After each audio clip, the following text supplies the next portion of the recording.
నీ తండ్రి మా మీద ఉంచిన బరువైన కాడిని తేలిక చేయుము అని ఇశ్రాయేలీయులు ఎవరిని అడిగిరి? రెహబామును. నా తండ్రి నడుము కంటే నా చిటికిన వేలు పెద్దదిగా ఉండును అని చెప్పింది ఎవరు? రెహబాము.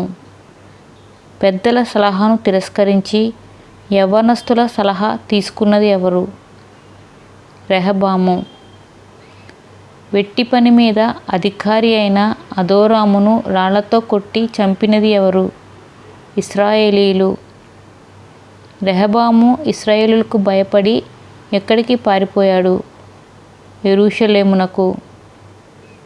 రెహబాము తరువాత ఇశ్రాయేలీయులకు రాజుగా ఎవరు ఎన్నికయ్యారు? యరొబాము.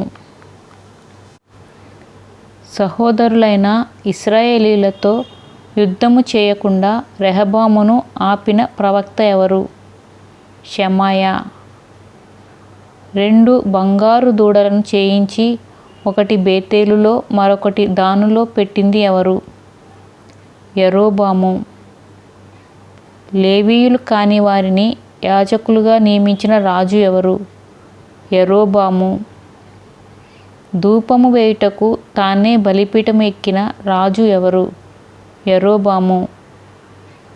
ఒక దైవజనుడు యూదా దేశం నుండి ఎక్కడికి వచ్చెను? బేతేలునకు. దావీదు సంతతిలో యోషియా అను శిశువు పుట్టును అని ప్రవచించినది ఎవరు? ఒక దైవజనుడు.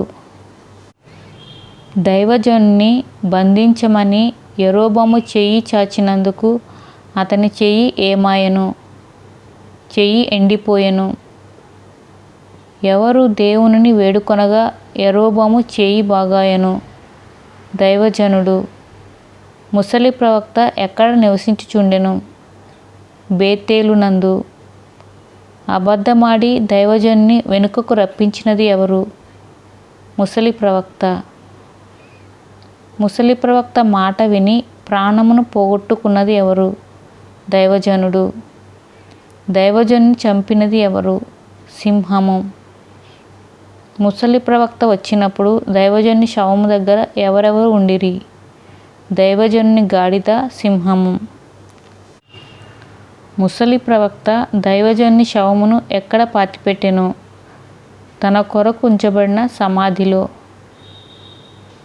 నేను మరణమైనప్పుడు దైవజనుని సమాధిలో నన్ను పెట్టుమని కుమారులతో చెప్పినది ఎవరు? ముసలి ప్రవక్త.